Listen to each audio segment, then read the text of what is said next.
à toi, Seigneur. Nous élevons ton nom au-dessus de tous les noms, au-dessus de nos vies, au-dessus de cette région, au-dessus de cette génération.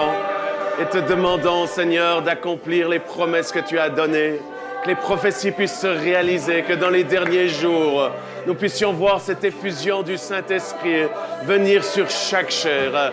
Et chaque chair, ce n'est pas juste ceux qui sont dans l'Église, mais ce sont nos voisins, ce sont nos collègues de travail, ce sont nos familles, Seigneur.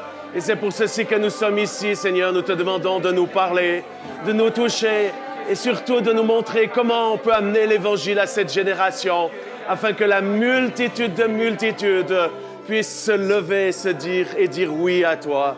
C'était niamando robote che segna, c'était prenda carabababanda. Saint-Esprit, j'accueille ton onction de vie, ton onction de révélation.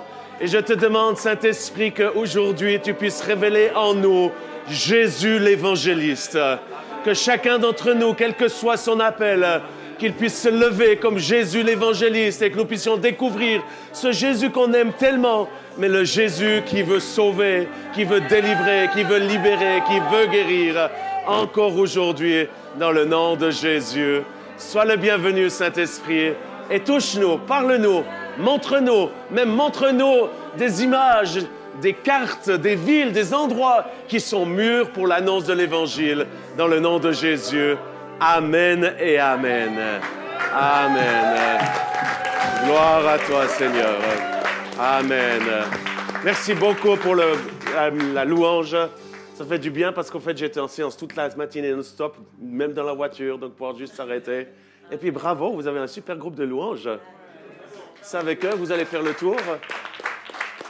C'est avec eux que vous allez faire le tour. Pardon? Pour le voyage missionnaire. Ben, Dieu soit loué. En tout cas, merci beaucoup de votre accueil, toujours chaleureux. Bienvenue à chacun. Je vois des nouveaux visages, donc je m'imagine que c'est ceux qui vont commencer la première année l'année prochaine. Non, tous ceux qui sont là en tant qu'invités, soyez cordial bienvenus. J'aimerais souhaiter une cordiale bienvenue à l'évangéliste Ken. It's nice to meet you, sir. Thanks so much for coming in our little village. Il s'avère que vous avez eu une magnifique matinée ou un excellent début de semaine. Donc, gloire à Dieu. Est-ce que le son, il n'est pas trop fort? Je ne sais pas, c'est vous qui savez. J'ai l'impression que ça me résonne. Je voulais commencer cet après-midi. Alors, ça a commencé différemment puisqu'on a chanté et j'ai beaucoup apprécié ce temps. Mais régulièrement, lorsque je monte sur scène, surtout quand c'est une campagne d'évangélisation, une réunion de guérison, pas une école, mais en principe quand c'est quelque chose de frais, nouveau, souvent je commence par le psaume 118, 24, en disant « C'est ici la journée que l'Éternel a faite. Qu'elle soit pour nous un sujet d'allégresse et de joie. » Et je déclare ceci dans cette perspective que c'est la journée, cette journée même du 12 déjà, le 12 mars 2025, c'est la journée que l'Éternel a fait et qu'elle soit pour nous tous un sujet de joie et d'allégresse. Pourquoi est-ce que c'est un sujet, une journée spéciale? Eh bien, parce que c'est le jour du salut. C'est ce que la Bible dit, aujourd'hui est le jour du salut. J'ai un problème avec le son, je ne sais pas si vous entendez. Ça résonne dans, je ne sais pas, 1, 2, 3, 4... dans 2 Corinthiens 6, 2, il est dit « Au temps favorable, je t'ai exaucé. Au jour de ce salut, je t'ai secouru. Voici maintenant le temps favorable. Voici maintenant le jour du salut. » Et je crois réellement qu'il n'y a aucun autre jour, aucun meilleur jour qu'aujourd'hui, parce que c'est aujourd'hui qu'est le jour du salut. Amen. Et quand on a cette perspective au-dedans de nous, eh bien, on quitte ce lieu lorsqu'on va à l'extérieur avec une perspective différente qui est simplement « Ah, j'ai été béni à l'église et maintenant je vais aller travailler dur à l'extérieur où il n'y a plus la présence de Dieu. » Non, non, je crois que réellement, et je dis toujours ceci, il y a beaucoup de gens qui disent « Ah, mais quel est ton rêve? C'est quoi ton désir le plus ultime? » Ah, pour moi, c'est d'être le plus proche de Jésus. Eh bien, j'ai une bonne nouvelle. Jésus, il ne se trouve pas dans l'Église. Jésus, il se trouve dans la moisson. Il est dans l'Église. Il est l'Église. Il est la tête de l'Église. Mais la Bible dit qu'il est, il est dans la moisson. Et si vous voulez être proche de Jésus, il vous faut être dans la moisson. Parce que c'est là que vous allez être proche de Jésus. Beaucoup sont dans leur club, dans leur boîte, enfermés, aspirant à être plus proche de Jésus. S'ils sortaient juste de la boîte pour aller rencontrer un pécheur et présenter son meilleur ami qui est Jésus à une personne qui ne connaît pas le Christ, vous verrez que vous vous rapprochez de Jésus parce que Jésus va être là et il va se manifester d'une façon surnaturelle. Aujourd'hui, j'ai hésité de partir avec une approche théologique. Sérieusement, j'ai dit, je pose une bonne base théologique de qu'est-ce que l'évangélisation, mais je suppose que ça a déjà été fait. Ça n'a pas encore été fait. Donc, je laisserai le docteur Jérémy Bader préparer ceci et s'assurer que ça soit fait. Mais je vous promets, c'était une des choses, puis je l'ai. L'évangélisation, c'est une de mes passions depuis des années. Et je connais bien le sujet et c'est vraiment une joie. Et puis, je me suis dit, ça a été posé, donc je vais plus aller sur l'aspect inspirationnel et puis aussi vous amener à la vision de ce que le Seigneur est en train de faire aujourd'hui. Parce que l'évangélisation, ce n'est pas juste une bonne idée pour quelques illuminés et quelques personnes qui ont reçu le POC pour annoncer l'Évangile, mais c'est en relation notamment avec la grande mission que Jésus nous a laissée et qui nous sommes dans cette génération, probablement la dernière génération, à pouvoir faire le dernier tour pour accomplir cette mission et la terminer. On remercie tous ceux qui ont été avant nous, les premiers disciples, les martyrs, ceux qui ont tenu pendant les siècles, siècle après siècle, qui ont tenu cette flamme, qui ont annoncé l'Évangile dans des moments sombres, je pense tels que le Moyen-Âge, mais qui ont tenu ferme, d'autres qui ont réussi à faire des percées pour amener des réveils, et ensuite c'est redescendu, pour arriver aujourd'hui en 2025, où je pense que c'est le temps le plus extraordinaire dans lequel nous vivons. Je dis pour ceux qui me connaissent puis qui suivent les écoles de réveil ou qui me suivent au niveau du ministère, je pense que c'est la période, la saison la plus enthousiasmante, mais aussi la plus challengeante, la plus défiante, où les ténèbres sont en train d'envahir la planète Terre. Et ce n'est pas M. Trump qui va amener la paix, peut-être Dieu va l'utiliser. C'est les ténèbres qui sont là en train de se démener et qui fait que c'est chaotique. On est dans une saison chaotique. Et au milieu de ces chaos, c'est ce que la Bible promet, c'est que la gloire de Dieu va se lever. Donc l'évangélisation n'est pas juste, c'est une bonne option. Moi, il y en a qui aiment bien rester dans l'église. Moi, ça m'embête de rester dans l'église. J'ai envie d'aller dehors. Il y a plus d'air, il y a plus d'oxygène, et puis ça me permet d'aller prendre un peu le soleil. Non, ça n'a rien à voir avec ceci. C'est l'évangélisation, qui est cette grande mission, est un ordre pour chaque croyant, chaque chrétien. Et ici, je suis bien conscient que dans cette école, chacun d'entre vous avait un appel différent. Certains sont enseignants, d'autres seront plutôt de style post-pastoral, d'autres vont retourner dans le business.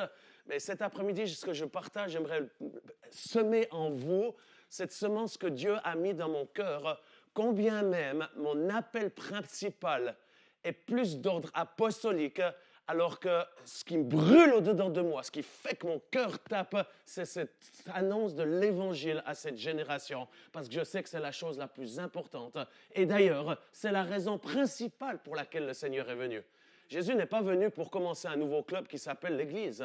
Jésus est venu pour chercher ceux qui étaient perdus. Et ça, c'est ce qui doit vibrer au-dedans de nous, au-dedans de chacun. En préambule également, j'aimerais dire ceci. Certains disent, oui, mais moi, je suis plutôt prophétique. Dieu soit loué si tu es prophétique, mais si tu as Jésus, tu es aussi pastoral, tu devrais aussi être apostolique, tu devrais être aussi enseignant et tu devrais aussi être évangéliste. Parce que Jésus, quand il prend la place en toi, il ne dit pas « Ah, mais toi, tu as un appel pastoral, donc, OK, je me coupe juste en un sixième, et puis le sixième, je le laisse pour les autres, et je viens qu'avec mon sixième en toi. Et je vais manifester en toi que le Jésus pastoral. » Non, ça ne fonctionne pas comme ceci. Jésus est une personne, et quand il est en nous par l'action du Saint-Esprit, il veut nous utiliser avec nos dons, nos talents, sachant que chacun d'entre nous avons un appel spécifique. Et je suis reconnaissant pour ceux qui sont au milieu de nous, qui ont un appel d'évangéliste. Donc, je vais m'adresser essentiellement à vous, mais j'inclus tout le monde qui a cet appel de servir Dieu, d'être un disciple. Et quand vous servez, que vous êtes un disciple de Dieu et que vous avez accepté Christ en vous, et que l'action du Saint-Esprit permet à Jésus de prendre sa place, le Jésus pastoral va se lever même si vous êtes un évangéliste. Le Jésus apostolique, et je profite de remercier Jérémie, qui, par cette semaine, a fait un acte et une déclaration apostolique. Ça, c'est vraiment le fruit de ton ministère. Parce qu'avec humilité, je voyage de par le monde. Et je suis en plus président de la Global Evangelist Alliance, qui est cette alliance réservée aux évangélistes, et où en 2 ans, nous avons levé plus de 3000 évangélistes, et où on travaille actuellement à former, à lever des évangélistes qui étaient une race qui était en voie de disparition.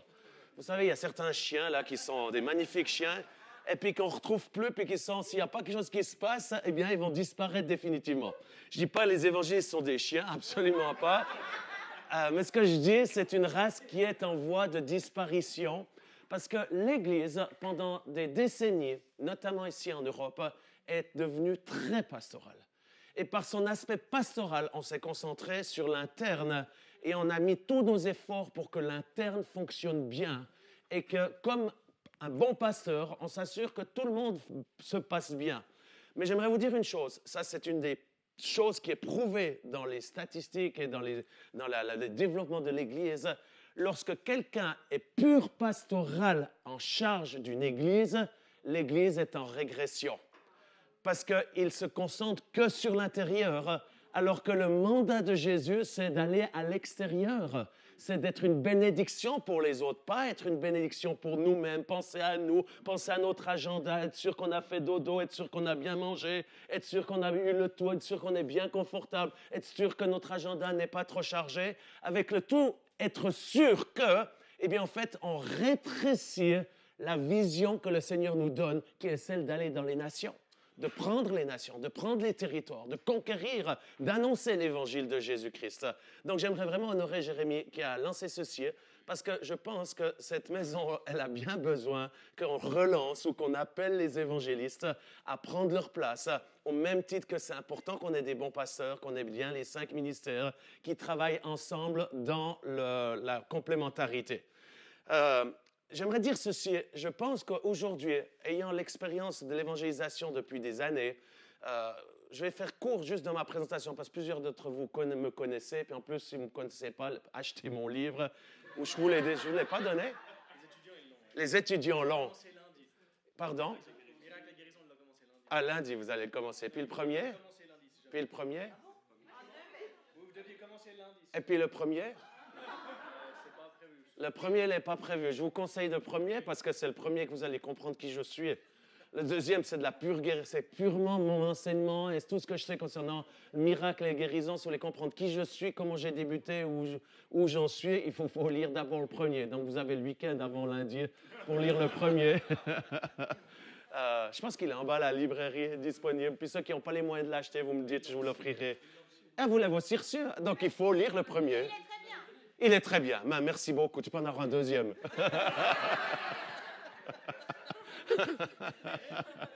C'est cool d'être ici. Ce que j'aimerais dire, c'est que l'évangélisation aujourd'hui est devenue quelque chose de beaucoup plus facile qu'il y a des années auparavant. Dès que je me suis donné au Seigneur Jésus-Christ, j'ai eu cet appel de prêcher l'évangile dans les nations du monde. Mais c'est vraiment à l'âge de 16 ans où j'ai décidé de dire, OK, je ne suis pas là juste à suivre mes parents, mais je veux vraiment faire la différence. Et puis c'est comme ceci que j'ai commencé à prêcher l'évangile. Comment je les prêche? Comment j'ai commencé? Bien, j'ai commencé par mon entourage. Dans le village qui n'est pas ici, mais qui est un peu plus sur le canton de Fribourg, c'est là que j'ai commencé. J'ai été tapé à toutes les portes du village. Tous les gens du village ont entendu l'évangile. Parce que j'ai été frappé à toutes les portes et je leur ai prêché l'évangile. Je peux vous dire que le 99% pour les Français, 99% des gens pour les Suisses, les portes se refermaient, je me faisais fracasser, j'ai reçu des œufs, des tomates, ici sur le canton de Fribourg. Ce petit jeune excité qui vient d'une secte, qui vient nous raconter, je ne sais pas qu'est-ce qu'il y prend, ça ne nous intéresse pas. Et c'est comme ça que j'ai débuté, avec beaucoup d'opposition, beaucoup de résistance.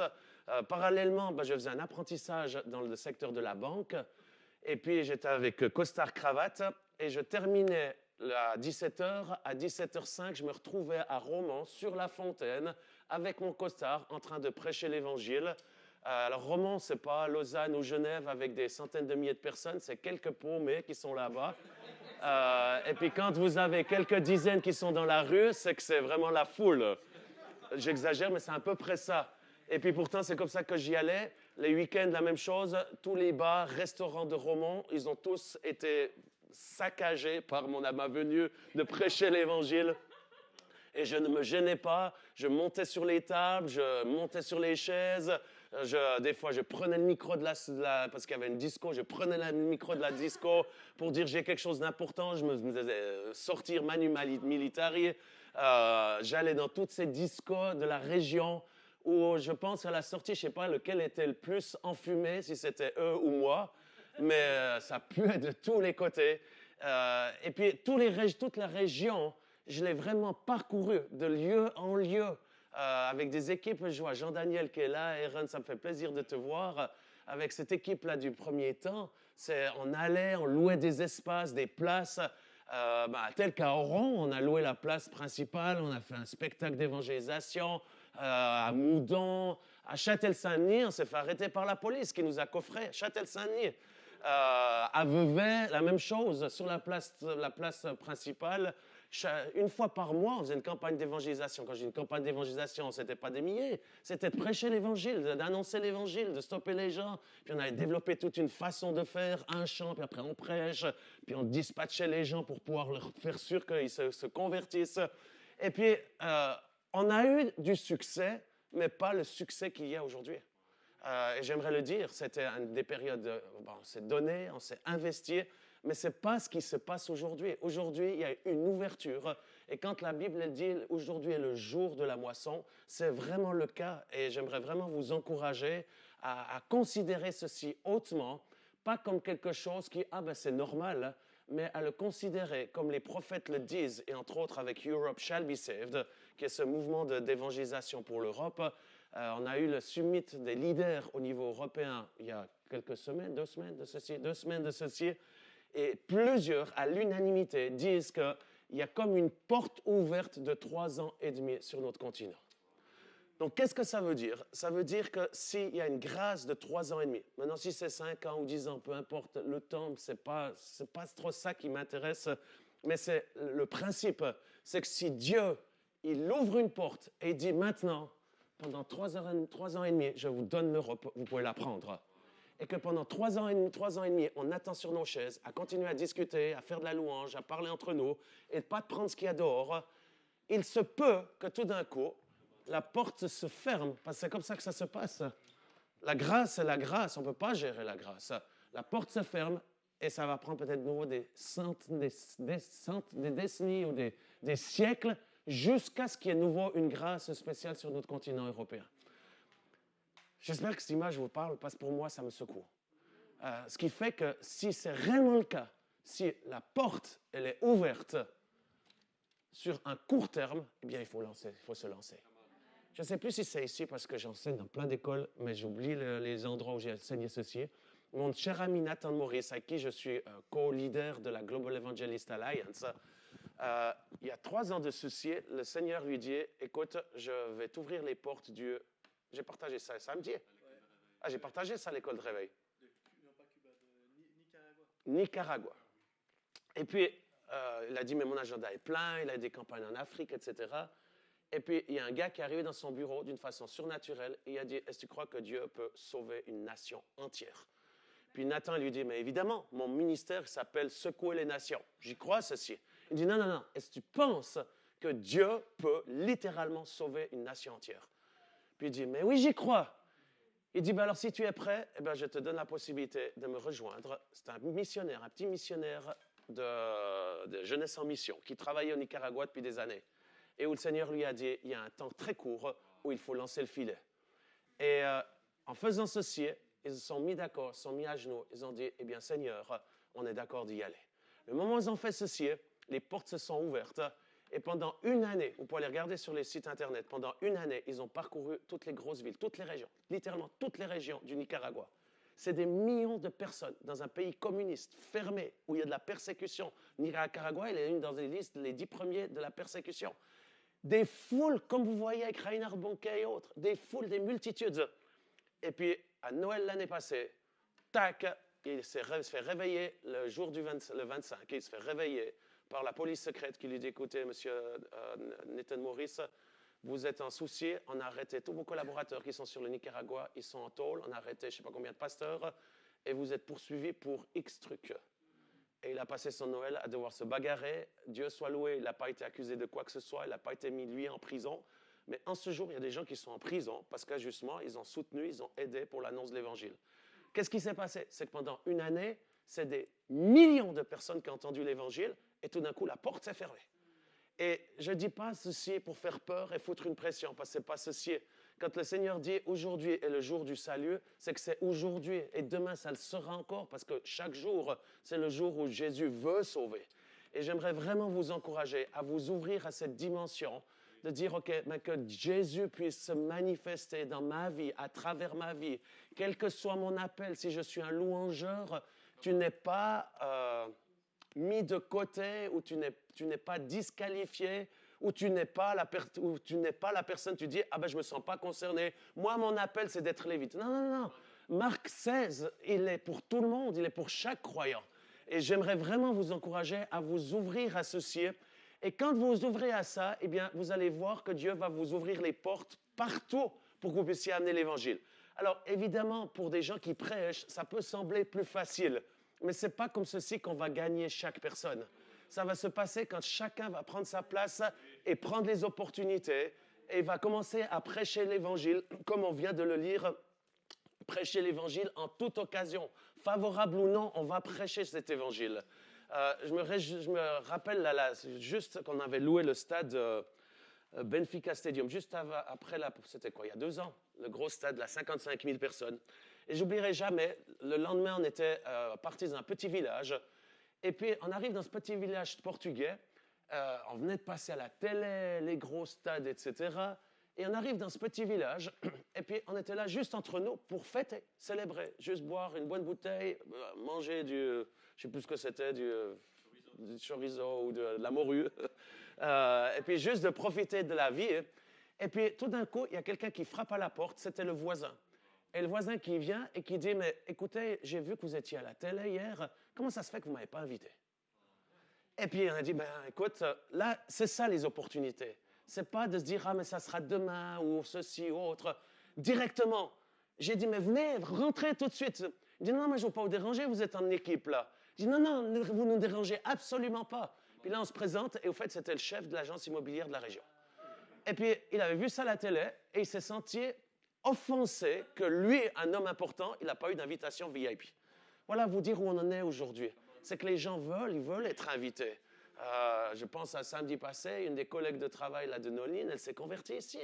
Mais s'il n'avait pas été invité, il n'aurait jamais donné sa vie à Jésus-Christ. Donc les gens sont prêts, et puis le gars, il arrive là, il s'assied, et tout d'un coup, il commence à pleurer, avant même qu'on parle. Et puis là, il y en a un qui se lève, il commence à prophétiser sur lui. Il y a un autre qui vient, il prophétise aussi. Et puis, ils veulent le bénir, ils bénissent sa maison, etc. Et puis, ils veulent le laisser repartir. Et là, si vous vous souvenez que la chose la plus importante sur terre, ce n'est pas d'être béni, d'avoir une prophétie ou d'être guéri, mais c'est d'être sauvé, d'avoir son nom écrit dans le ciel, eh bien, c'est de l'arracher aux puissances des ténèbres. Et ce n'est pas une petite prière, une prophétie qui va le sauver. La Bible, elle est vraiment claire. C'est si tu te repens de tes péchés, tu invoques le nom de Jésus, tu seras sauvé. Donc les gens que vous rencontrez, si vous voulez qu'ils soient sauvés, il faut les amener à passer par ceci. Je suis presque le point de finir la petite brochure de comment amener quelqu'un à Jésus avec les différentes étapes.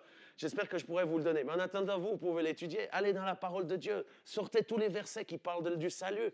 Quelles sont les conditions pour que quelqu'un soit sauvé? Qu'est-ce qui fait qu'il sera sauvé? Et qu'en quelques minutes, vous puissiez présenter l'ABC de l'Évangile et qu'avec une prière, ça comprend l'ensemble du salut. Pas juste de dire « Ah, j'ai levé ma main ». Lever la main, ça ne sauve pas une personne. Si tu crois au Seigneur Jésus, tu seras sauvé, toi et ta famille. Mais il y a aussi d'autres ingrédients qui sont vraiment essentiels. Et puis, il allait partir. Moi, je n'ai pas pu me retenir. Avec ce cœur d'évangéliste, j'ai dit, écoutez, monsieur, attendez juste une chose. Vous avez raté la chose la plus importante. Dieu va vous bénir, les prophéties sont extraordinaires. Mais la chose la plus importante, c'est qu'aujourd'hui, il frappe à la porte de votre cœur et vous devez lui ouvrir votre porte afin qu'il vienne habiter en vous. Et là, en quelques minutes, il s'est retrouvé à genoux et il a donné sa vie à Jésus-Christ. La même chose, je me souviens, je partageais des témoignages, parce que je crois que c'est bien les témoignages. Vous aimez les témoignages, hein? Je suis invité au Qatar. Pourquoi au Qatar? Il y a une dame qui, son mari travaille chez Qatar Airways, au tout haut niveau, et elle, eh bien, elle a entendu parler de l'Institut de guérison à Oron-la-Ville. Donc, une fois par mois, elle prend l'avion, elle vient ici, à Oron, se former pour l'Institut de guérison. À la fin de l'Institut de guérison, elle me dit est-ce que je peux vous rencontrer? Moi, j'étais occupé, c'était un dimanche, puis le Seigneur me dit c'est important, et on les invite et on va manger avec eux. Et puis là, elle m'explique on est au Qatar, on habite au Qatar, et on aimerait bien amener ce que vous avez ici au Qatar. Je dis OK, ben, on va voir qu'est-ce qui peut se faire. La longue histoire courte, je me retrouve dans l'avion, ils me mettent en VIP, ça c'est le top quand vous êtes en VIP, c'est extraordinaire. Vous êtes le premier qui sort, vous avez la petite pancarte, Monsieur Traxel, suivez-moi, vous passez hors des contrôles officiels. Et puis là, j'oublie les directives qu'on m'a données. Qatar, interdiction de prêcher l'évangile. Vous ne pouvez pas. Vous ouvrez votre bouche, vous dites Jésus est vivant, vous pouvez terminer en tôle, c'est impossible. Vous n'avez pas le droit, ça fait partie de la loi. Et puis moi, ben, je veux respecter la loi. Il y a des endroits que vous pouvez prêcher, c'est ce qu'ils appellent les ghettos religieux. C'est vraiment des endroits qui sont des espaces réservés aux chrétiens et uniquement les chrétiens peuvent se rencontrer là. Et c'est vraiment, c'est comme un ghetto. C'est le seul endroit où les églises, et vous avez dans un bâtiment, vous ouvrez une porte, vous avez les baptistes, juste à côté vous avez les ménonites, juste à côté vous avez les catholiques, avec toutes leurs expressions différentes, mais c'est le seul endroit où les chrétiens peuvent se rencontrer. Moi, je sors de l'avion, j'oublie que je suis au Qatar. Je vois la personne qui m'accompagne, merci beaucoup, ça me fait tellement plaisir. J'ai dit, d'où est-ce que vous venez? Elle me dit, originaire, je suis de la Birmanie. J'ai dit, c'est extraordinaire! Et là, j'y présente la bonne nouvelle. J'ai dit, j'étais en Birmanie plusieurs fois avec des centaines de milliers de personnes. J'ai prêché l'évangile parce que Jésus est extraordinaire. Et j'oublie que je suis en Qatar, que je n'ai pas le droit d'y parler de ces choses-là. Et elle commence à pleurer. Puis elle m'a dit, mais vous n'avez aucune idée, aucune idée. Puis elle est là, elle essaie de parler discrètement. Elle me dit, je ne peux pas parler fort. Elle me dit, vous n'avez aucune idée. Je vous ai vu sur la télévision nationale quand j'étais en Birmanie. Je vous ai vu sur la télévision. Et j'ai dit, si c'est vraiment la réalité, je prie qu'un jour je puisse rencontrer cet homme. 3 ou 4 ans plus tard, je me retrouve à côté d'elle dans un endroit où on ne peut pas annoncer l'évangile. Et puis elle me dit, mais qu'est-ce que je peux faire? J'ai dit, c'est pas compliqué, Jésus vous aime et il faut ouvrir votre cœur, donner votre vie à lui, repentez-vous. L'évangile, la base, compliquez pas l'évangile. C'est trop compliqué, comme on l'a présenté dans le passé. C'est simple, mais il y a quand même des choses à faire. Si la personne ne passe pas par la porte, elle n'est pas née de nouveau. Il faut l'amener à la repentance, il faut l'amener à la conversion, il faut l'amener à renoncer à son ancienne vie, la libérer pour qu'elle puisse rentrer dans le royaume de Dieu et naître de nouveau. Et là, elle pleurait tout ceci et on devait aller récupérer mes valises, mais on devait passer par une autre porte. Puis moi, je ne peux pas attendre parce que quand le fruit est mûr, et c'est ça que j'ai besoin de vous dire, c'est quand le fruit est mûr, basé sur la parole aujourd'hui est le jour du salut, eh bien le fruit, il est mûr. Si vous le laissez encore mûrir, il va pourrir. Il va être pris par d'autres, il va être pris par des puissances diaboliques, des fausses doctrines, des fausses religions. Et aujourd'hui, il y a des millions de personnes en Europe où le fruit est mûr. Et c'est pour ceci, il faut aller le chercher, il faut le prendre. Mais ce fruit, il ne tombe pas juste comme ceci en levant les mains au plus près de toi, mon Dieu. Il vous faut aller là où est la moisson, là où est le champ. Les champs sont blancs comme la Bible le dit. Et c'est là qu'il faut y aller. Mais quand les gens sont mûrs, que vous êtes en face d'eux, il ne faut pas leur dire, vous réfléchissez encore, je vous appellerai demain. Demain, c'est trop tard. C'est aujourd'hui le jour du salut. Donc j'ai dit, madame, aujourd'hui, Dieu veut vous sauver. Elle me dit, je sais, j'attendais ce moment, mais je ne savais pas comment. J'ai dit, on va prier ensemble. Elle me dit, on ne peut pas, c'est interdit, on va terminer en prison. J'ai dit, alors pas de souci, on va marcher, sourire aux caméras, et vous allez répéter après moi la prière du salut. Donc on est là comme à discuter ensemble. Ah, il fait beau, ah, c'est magnifique cet aéroport. Non, Seigneur, je te demande pardon pour ma vie péché. Je te donne mon cœur, reçois-le. Et on arrive vers là où il y a les passeports. Elle avait donné sa vie à Jésus-Christ. J'arrive à l'hôtel. Que des gens du Qatar avec leurs machins, avec leurs trucs jolis, entre parenthèses, pour ce pays-là. Et puis, moi, j'ai juste envie, j'ai fait un long voyage, j'ai juste envie d'aller à la piscine. Moi, j'aime ça. J'aime aller à la piscine, soleil, piscine, juste avant la réunion. Ça, c'est le top du top. Tu Si vous voulez me faire plaisir, piscine au soleil, avec un bon livre, avec un bon verre d'eau, puisqu'il y a de l'eau. Et puis là, eh bien, je vais aller chercher quelque chose à boire. Je vais au bar et il y a du monde, partout du monde. Et puis là, je commande, je ne sais plus ce que je commande, un jus d'orange ou quelque chose de ce genre-là. Et puis le gars, il me sert, et au moment où il me sert, j'ai une parole de connaissance pour lui. Et directement, j'oublie que je suis au Qatar. Donc, j'y vais avec cet esprit de Dieu, et c'est ça. C'est annoncer l'évangile, c'est pas « Ah, c'est pénible, c'est compliqué ». Non, c'est un style de vie. Vous avez l'Esprit de Dieu qui est dans de vous, qui coule, et qui est ce merveilleux Saint-Esprit, comme je l'ai enseigné samedi passé à l'école de réveil, qui a un seul désir, c'est de révéler Jésus. Si vous êtes rempli du Saint-Esprit, votre vie doit émettre des sons, des voyelles, des consonnes, des paroles qui révèlent Jésus à votre entourage. Si c'est que « Alléluia, je t'aime Seigneur », c'est bien, mais il manque quelque chose. Il faut accomplir la parole de Dieu. Donc moi, je suis là, je suis en train de commander mon jus d'orange, j'ai cette parole de connaissance. Directement, j'ai dit, écoutez, monsieur, moi, je ne suis pas d'ici, mais j'ai vu que vous aviez un problème. Il me semble que c'était un problème avec l'épaule, si je me souviens bien, parce que j'ai régulièrement ce genre de choses. Et il me dit, c'est incroyable, comment vous savez ceci? J'ai dit, mais je sais parce que je sers un Dieu qui est extraordinaire, qui est vivant, et son nom est Jésus. Je sors le mot Jésus, oubliant que je suis au Qatar. Mais oublions où nous sommes, prêchons l'Évangile, amenons les gens, ils ont besoin d'entendre l'Évangile et Dieu aime ceci. Et puis là, la personne, directement, elle vient vers moi, elle me dit, ouais, priez pour moi. Je prie pour elle, elle est guérie instantanément. Elle me dit, c'est incroyable, c'est qui votre Dieu? Et là, je ne peux pas me retenir. Je lui prêche l'Évangile comme si j'étais en Suisse, avec des dizaines de personnes qui, autour, m'écoutent gratuitement. Et Dieu est témoin. Je prêche l'Évangile à tous ces gens et je leur donne à tous la possibilité. Je dis, chacun d'entre vous, vous pouvez aujourd'hui donner votre vie à Jésus. Je vais tous prier pour vous. Et je donne la main au serveur. Le serveur pleure. Et il se repent vraiment de ses péchés. Et vous avez des dizaines autour qui sont là, qui entendent l'Évangile, qui se donnent à Jésus-Christ. Le soir, je reviens, j'ai mes réunions dans les églises, magnifiques, la gloire de Dieu, tout est beau. Je reviens, je suis fatigué, je vais aller au lit. Il y a le gars, il m'attend, le gars, le serveur. Il me dit, monsieur, je vous ai attendu toute la soirée. Je suis arrivé à 2-3 heures du matin. Il me dit, j'ai attendu toute la soirée. J'ai dit, mais qu'est-ce qui se passe? Il me dit, écoutez, j'ai trouvé une Bible. Et j'ai commencé à la lire. Et je suis tombé sur là où Jésus dit que si tu veux me suivre, il faut te faire baptiser d'eau. Moi, je n'avais pas parlé du baptême d'eau. Je n'avais pas eu le temps de parler de ceci. Mais j'avais posé en lui cette semence qui fait qu'il allait avoir faim et soif. Quelle est cette semence? C'est le Christ, c'est Jésus lui-même, par l'action du Saint-Esprit qui va faire qu'il va se tourner vers la parole de Dieu. Et là, directement, je l'ai amené à l'église et il s'est fait baptiser. De façon surnaturelle. Et il m'a réécrit plusieurs.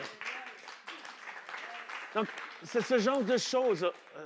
Permettez-moi de donner j'aimerais donner encore 2 témoignages. Je suis à Paris, je suis invité par Carlos Payan à la réunion de guérison. Moi, j'aime qu'on me foute la paix, je vous le dis. Je ne suis pas comme vous qui veulent aller frapper aux portes et aller dehors. Je ne suis pas comme ceci, j'ai plaisir à ce qu'on reste tranquille. Je suis dans la voiture, je mets de la bonne louange parce que je vais être dans la présence de Dieu. Et puis là, tout d'un coup, je vois le chauffeur. Mais tu n'étais pas avec moi, Kent? Je ne sais plus.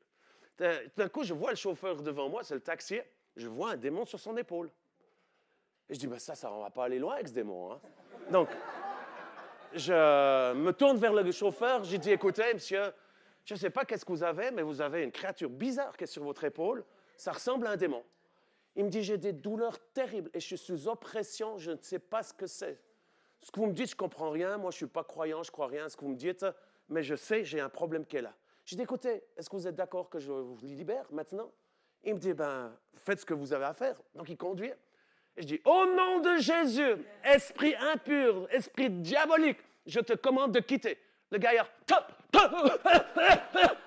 au milieu de la route de Paris.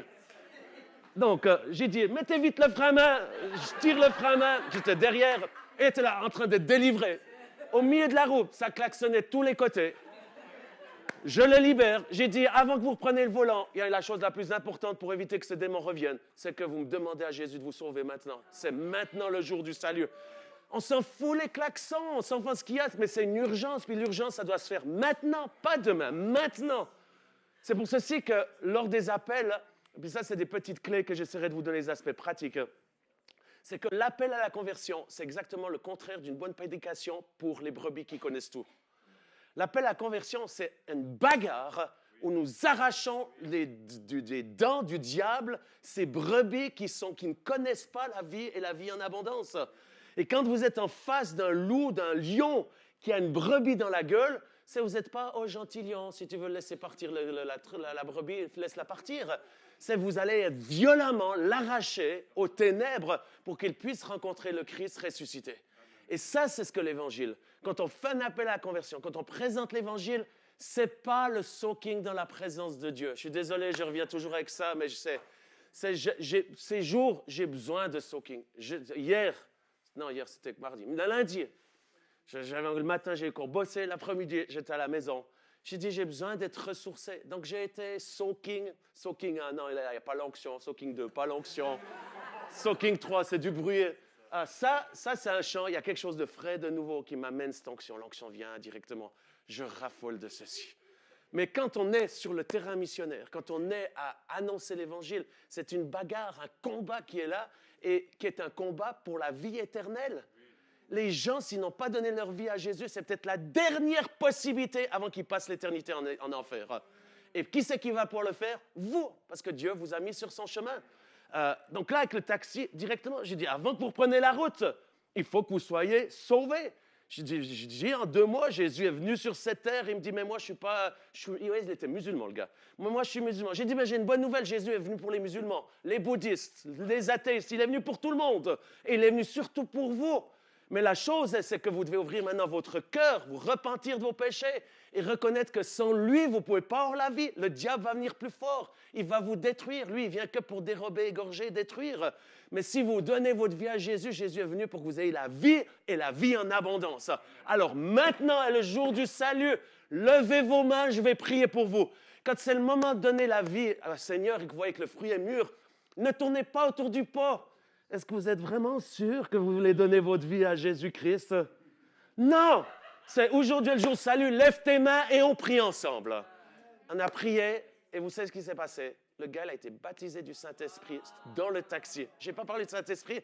Prier, confesser ses péchés. Au moment où on arrive, au moment où tout d'un coup il levait les mains, Saint-Esprit est descendu dans cette voiture. Une présence comme là quand on louait, mais sans musique, sans rien du tout. Au milieu de Paris où ça sonnait, les gens s'énervaient, etc. La police était en train d'arriver pour savoir qu'est-ce qui se passait. Le gars rempli du Saint-Esprit. Ça, c'est ce que le Seigneur veut faire. Je termine avec ce dernier témoignage par rapport à ce que c'est. On est en Norvège à l'école de réveil. Glorifié, Dieu soit loué, extraordinaire, c'est plein, les gens sont remplis, il y a le feu, fire. C'est extraordinaire. Je rentre à l'hôtel, et puis là, le responsable m'écrit, j'aimerais absolument te voir demain matin. Pour moi, ma première truc, qu'est-ce que j'ai fait de faux? Qu'est-ce que j'ai fait comme erreur avec les équipes? Ma plaisanterie n'a peut-être pas plu depuis la scène. J'ai toutes ces pensées, vous savez, je suis être humain. Hein? Je dis, je pense que j'ai un problème à régler demain matin. Bon, je vais aller dormir, on verra ça. J'ai dit, mais la seule possibilité, c'est ce soir à 7 h. Après, on pourra, avec Ken, on doit partir à 8 h pour l'avion. Il me dit, 7 h, je serai là. 7 h, il est là. Puis lui, au fait, il me dit, merci 1000 fois pour tout ce que vous faites, ça nous aide, c'était une parole prophétique qui s'est accomplie, ça nous permet d'être en relation maintenant avec des autres pays. Et il est là, juste en train de me remercier.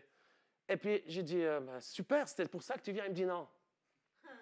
Et puis là, au fait, ça c'est une autre histoire que le Seigneur, il connaît toutes choses. Il me dit, écoute Jean-Luc, on a l'impression qu'on ne peut pas juste rester comme ceci, il faut que vous nous aidiez à aller plus loin. Est-ce qu'on ne pourrait pas faire une 2e année? Qu'est-ce qui pourrait être fait pour la Norvège, pour ces endroits-là? J'ai dit, écoute, c'est une parole. Moi, j'ai prié cette nuit. J'ai dit, si avant demain matin, je n'ai pas quelqu'un qui me donne une parole prophétique, eh bien, la pensée d'aller plus loin, voire de faire une 2e année, je la mettrai de côté.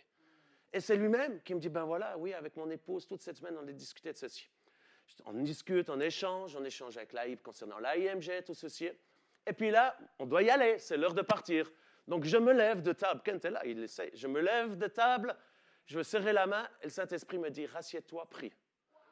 Puis, je dis, mais ça ne sert à rien, on a déjà prié, pourquoi prier encore une fois? Ça ne sert à rien du tout, et puis on s'aime, et puis moi, j'aime pas, vous savez, j'aime pas ces trucs religieux, où on fait que de prier entre nous, dans le restaurant, etc. Il n'y a pas besoin de prier pour toute discussion.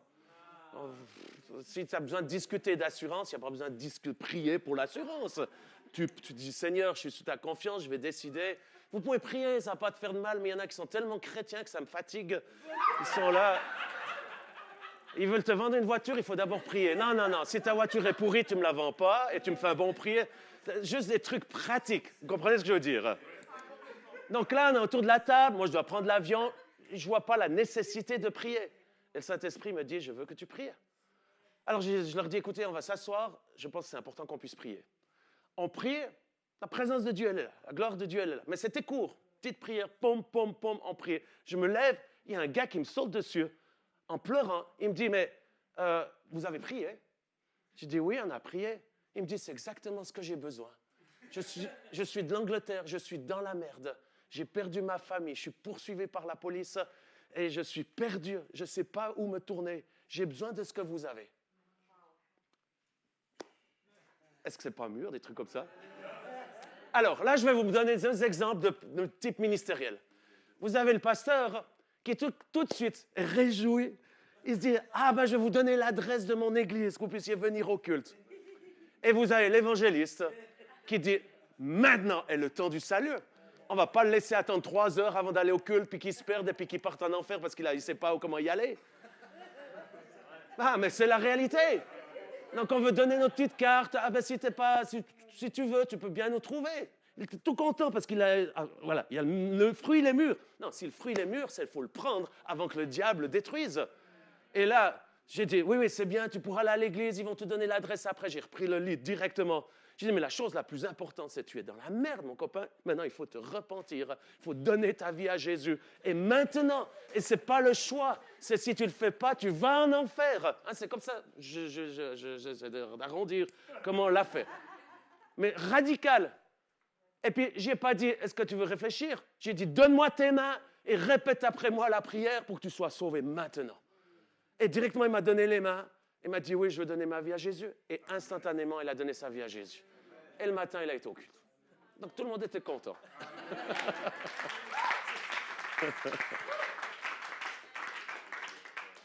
Luc 19, 10.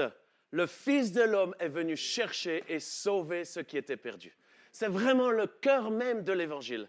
C'est Jésus, il est venu sur cette terre pour sauver ceux qui étaient perdus.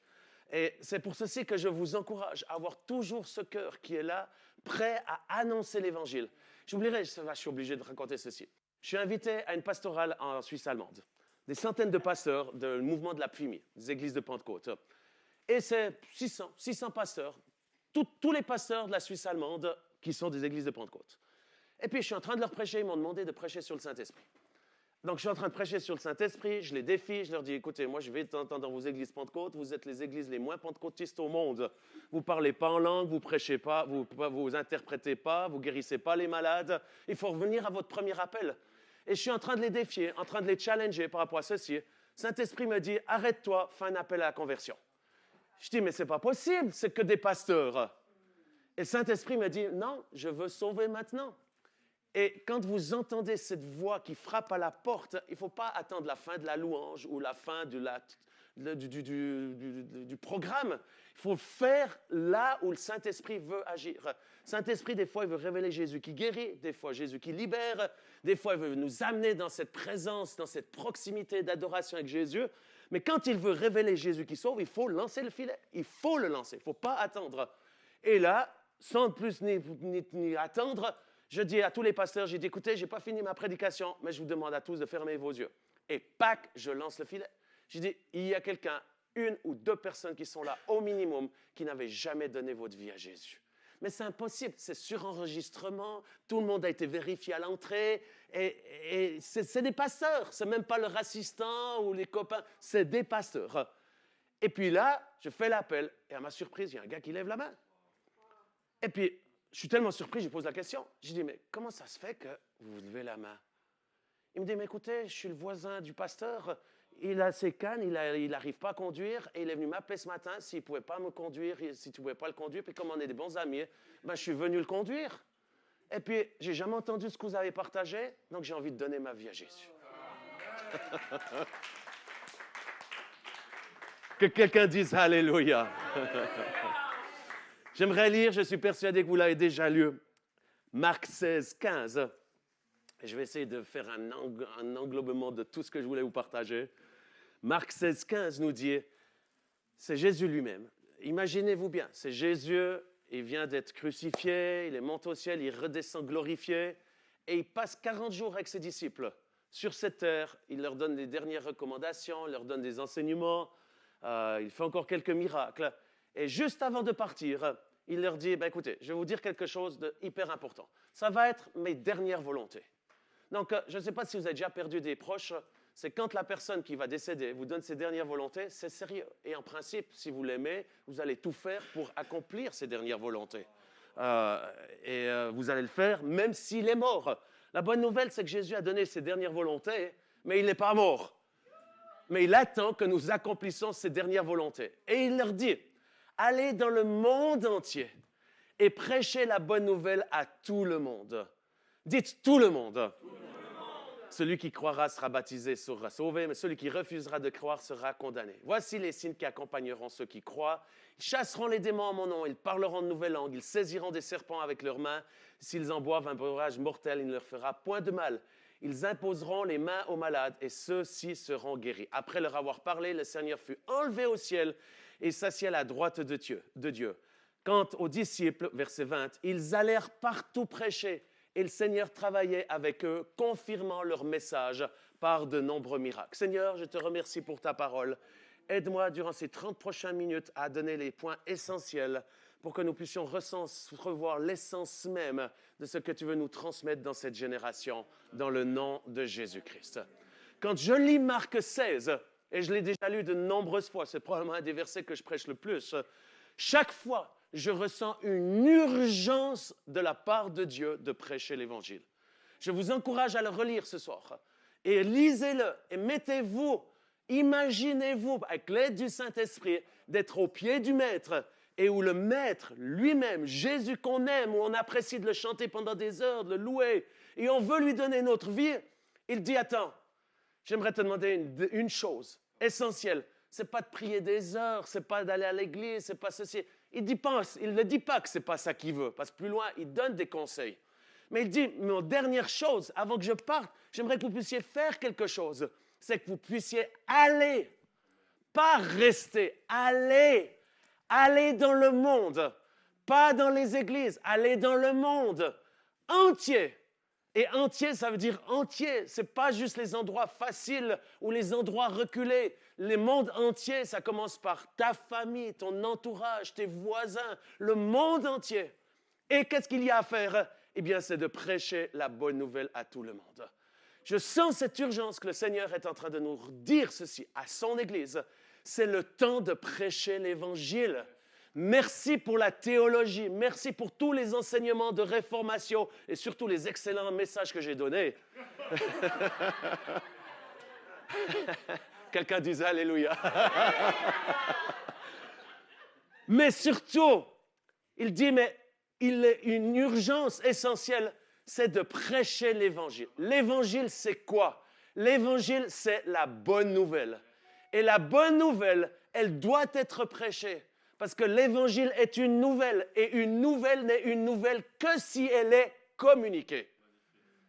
Je répète, l'Évangile est une nouvelle, une bonne nouvelle, et elle est une nouvelle qu'au moment où elle est communiquée. Un Évangile non prêché, c'est comme c'est comme un flacon de médicaments ouvert à côté du lit du patient sur sa table de nuit. Si vous ne retirez pas le bouchon et que vous donnez au malade le médicament, le malade va mourir, même que le médicament est à côté de son lit. L'Évangile, c'est le médicament pour cette génération. C'est le médicament pour le salut, c'est le médicament pour avoir la vie en abondance. Et même si nous l'avons, que nous le vivons dans ces quatre murs, si nous ne le prescrivons, pas le prescrivons, mais nous ne le donnons pas à l'extérieur, ils vont mourir, même que c'est à côté. Les voisins qui sont à côté, s'ils n'ont jamais entendu l'Évangile, ils iront en enfer, combien même ils sont à côté de la plus belle et la plus grande église à Oron-la-Ville ou à travers le monde. Sans faire comparaison, il y a d'autres bonnes églises dans la région. Donc, nous devons proclamer l'Évangile, nous devons le prêcher. Et seulement lorsque nous le prêchons, c'est là que la marée du ciel va commencer à se monter et va devenir comme un tsunami pour envahir nos villes, nos régions. C'est que quand l'Évangile est prêché, le réveil ne viendra jamais dans cette région, dans votre région, juste parce que vous passez du temps dans la prière et l'adoration. L'Évangile prêché permet au ciel, à la puissance du ciel, de venir et de se manifester avec puissance. Aujourd'hui, j'aimerais vous encourager à prêcher l'Évangile et à croire ce que Jean 4, 35 dit. Ne dites-vous pas qu'il y a encore 4 mois jusqu'à la moisson. Voici, je vous le dis, levez les yeux, regardez les champs qui déjà blanchissent pour la moisson. Celui qui moissonne reçoit un salaire et amasse des fruits pour la vie éternelle, afin que celui qui sème et celui qui moissonne, se réjouissent ensemble. Car en ceci, ce qu'on dit est vrai, autre est celui qui sème et autre celui qui moissonne. Je vous ai envoyé moissonner ce que vous n'avez pas travaillé. D'autres ont travaillé et vous êtes entrés dans leur travail.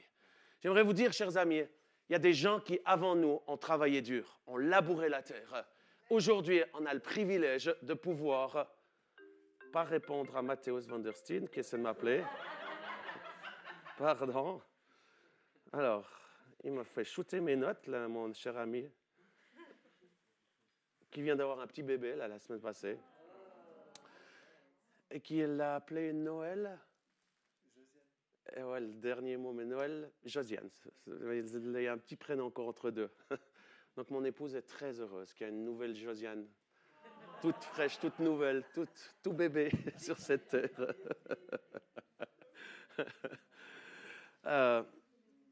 J'ai perdu mes notes.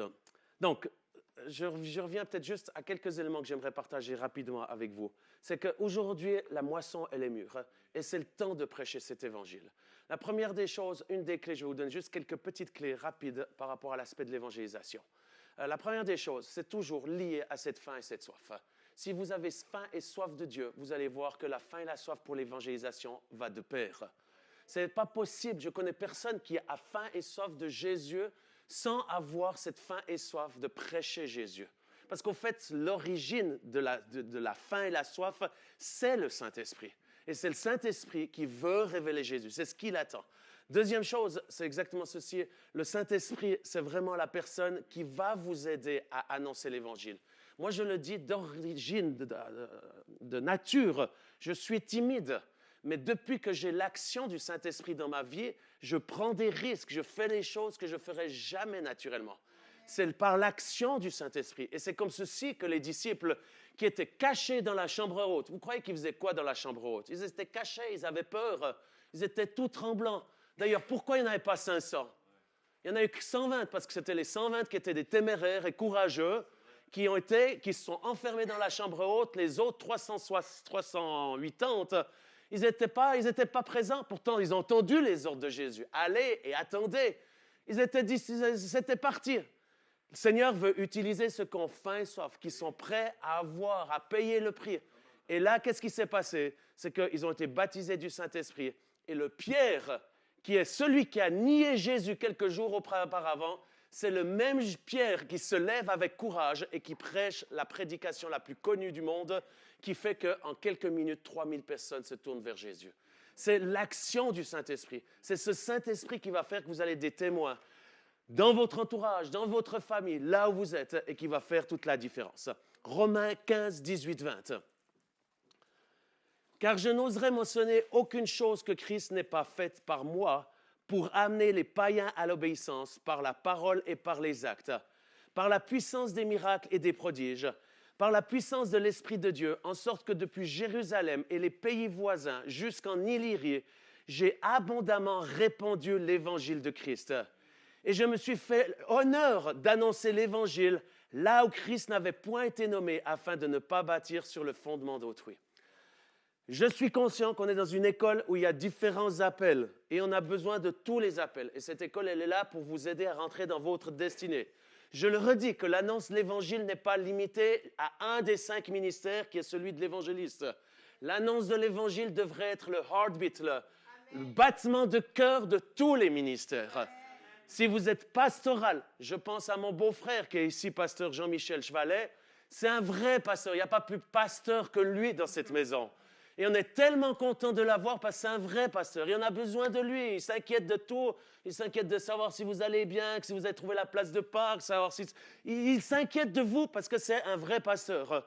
Mais c'est un des pasteurs que je connais qui amène pratiquement chaque semaine des gens à Jésus-Christ. Pourquoi? Parce qu'il est possédé par l'Esprit de Dieu qui veut révéler Jésus, qui veut amener les gens, pas juste mettre de la pommade sur des bobos en disant, ben voilà, oh, t'as le cœur brisé, alors on va te mettre une petite pommade d'amour, oui, Dieu t'aime. Non, non, repens-toi, change de vie, donne ton cœur à Dieu, il va guérir ton cœur.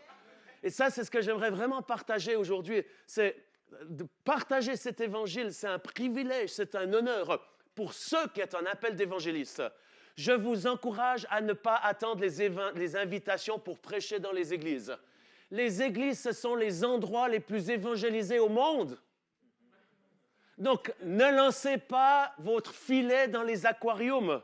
Ça ne sert à rien d'aller à la pêche dans votre aquarium. La seule chose que vous allez avoir, c'est un petit poisson rouge. Le Seigneur nous demande d'aller au large, d'aller à l'extérieur, d'aller de par le monde, de prêcher l'Évangile à ceux qui n'ont jamais entendu parler de l'Évangile. Et comme l'apôtre Paul, qui était le plus grand des apôtres, celui qui a écrit une bonne partie du Nouveau Testament, il dit « Je me suis fait honneur d'annoncer l'Évangile ». Là où Christ n'avait point été nommé. Ça, c'est l'évangélisation. Ce n'est pas d'évangéliser des gens qui sont déjà chrétiens. C'est d'amener l'Évangile vers ceux qui n'ont jamais entendu l'Évangile. Maintenant, la réalité, c'est que nous sommes ici en Europe. La plupart des gens n'ont jamais entendu l'Évangile. Pensez à cet ami qui est venu avec le pasteur. C'est son ami, c'est son voisin. Et il est là et il dit, j'ai jamais entendu l'Évangile. Alors que son meilleur ami, c'est le pasteur. Et il y en a des quantités ici qui sont nos voisins, nos familles. Ils ont entendu parler de l'Église, ils ont entendu parler de la religion, mais ils n'en veulent pas parce que ça ne les intéresse pas. Il y a eu trop de scandales, il y a eu trop de choses qui se sont passées mal, ou ils ont surtout une mauvaise idée parce qu'ils ne savent pas vraiment ce que c'est. Et ils ne veulent pas d'un Jésus. Mais par contre, ils ont besoin de la vie, ils ont besoin de l'abondance, ils sont malades, ils sont oppressés, ils veulent être libérés. Eh bien, c'est là notre opportunité et cet honneur d'annoncer l'Évangile dans cette génération qui ne connaissent pas l'Évangile. Là, j'ai une parenthèse parce que je pense à ceci en voyant ceci. Quand il parle des pays voisins jusqu'en Illyrie, l'Illyrie, c'est actuellement l'Albanie. Et j'ai eu le privilège, il y a quelques années, quand le mur de Berlin est tombé, pour les jeunes, ça ne vous dit rien du tout. Si vous l'avez appris à l'histoire, c'est génial. Donc, il y avait une séparation entre les pays de l'Est et de l'Ouest européen. Et les pays de l'Est, eh bien, c'était sous le régime communiste, avec beaucoup de persécutions. Et le pays qui s'est déclaré numéro 1 pays le plus athée au monde, c'était l'Albanie, qui est devenu, par la même occasion, le pays le plus pauvre au monde à cette période. Et quand les portes se sont ouvertes, on a été, depuis ici, on a commencé à envahir. C'est là que j'ai été en Ukraine les premières fois, dans ces différents pays, et entre autres en Albanie. Et avec une autre organisation ici, on a organisé un transport de plantons de pommes de terre. On a envoyé, je crois, 10 camions de plantons de pommes de terre, ici de la Suisse romande, qui sont partis. Et moi, je suis parti, je les ai rejoints en avion, je suis arrivé là-bas, en Illyrie. Et j'oublierai jamais, c'était ces plantons, des tonnes et des tonnes de plantons. J'avais fait, ça c'était mon côté justement innovateur, j'avais fait un partenariat avec des communes de la région, non chrétiennes. J'ai été trouver les syndics, les maires, j'ai dit écoutez, ce serait important qu'on puisse faire du partenariat, qu'on puisse amener, soutenir l'Albanie, est-ce que vous serez d'accord? J'avais fait venir des députés ici en Suisse, eux ils étaient partis là-bas, mais moi mon désir c'était d'annoncer l'Évangile. Donc on a organisé des lancements des tonnes de plantons de pommes de terre et quand on est arrivé là-bas, eh bien, c'était des paysans qui arrivaient avec leur âne, parce qu'il n'y avait pas de camion et rien du tout. Et ils étaient là et ils repartaient avec un sac de patates, repartir dans les montagnes pour pouvoir aller planter leurs patates. Mais ce que je me souviens toujours, c'est que d'arriver dans cette région, entre autres la ville de Burel, une ville de 30 000 habitants, il n'y avait aucune maison avec des fenêtres. Tout avait été détruit, pillé. À cette période-là, c'était en février, il y avait des enfants qui étaient tout nus dehors parce qu'ils n'avaient pas d'habits. Une misère au plus haut point. Et là, eh bien, il n'y a pas de détour. C'est quoi? C'est de prêcher l'Évangile, d'amener des plantons de pommes de terre. On l'a fait. On a amené des habits, on a rempli nos valises de médicaments. Mais ce n'est pas ça qui sauve la génération. Et j'aimerais dire, avec tout l'honneur que j'ai pour le travail social, oui, l'Église est appelée à faire du social.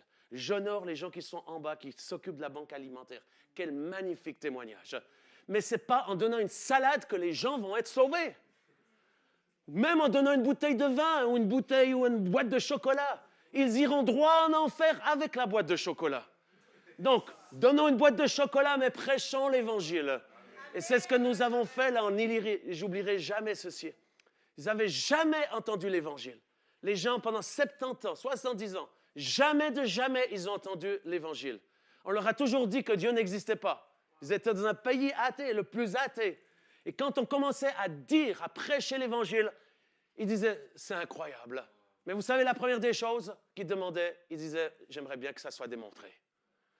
Et ça, c'est l'Évangile. L'Évangile doit être prêché, mais démontré. Parce que l'Évangile, c'est une démonstration de puissance. Ce n'est pas juste Jésus t'aime. C'est Jésus t'aime et il va faire ceci pour toi. Jésus t'aime et il va te guérir ou il va te libérer. Et ça, c'est ce que j'aimerais vous laisser également. Alors, vous êtes dans cette école Réformation. C'est que la puissance, le Saint-Esprit que vous apprenez à gérer, à vivre pour vous-même, c'est que vous puissiez devenir plus juste des récepteurs, mais des émetteurs. Et que votre flaque d'eau puisse se changer non pas en un étang où l'eau va pourrir, mais que l'eau puisse passer à travers et puisse devenir une rivière. Quelle est la différence entre un étang et une rivière? Eh bien, c'est que l'eau passe à travers. Quand l'eau est stagnante, si vous la laissez stagner dans vos vies, si vous laissez stagner l'Évangile, la puissance, les révélations que vous avez, ça va puer, ça va sentir mauvais. La bonne chose qu'il va y avoir, c'est que vous allez avoir des crapauds dedans de vous qui vont venir. Mais si vous permettez à l'oxygène et à l'eau de couler hors de vous, c'est ce que la Bible dit, c'est des fleuves d'eau vive qui vont jaillir hors de votre sein et qui vont devenir une bénédiction pour les autres et qui va amener la vie et la vie en abondance. Vous allez retourner dans vos régions, dans vos endroits où vous êtes, dans vos familles. Qu'est-ce qu'il y a besoin? C'est de libérer ce que vous avez reçu.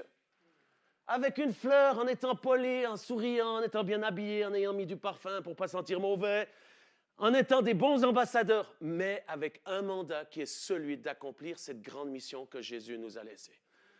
Et puis, j'oublierai justement, dans cette Illyrie-là, premier jour, on était là, on commençait à y aller. Deuxième jour, j'ai dit, montrez-moi la place principale. On m'a montré la place principale.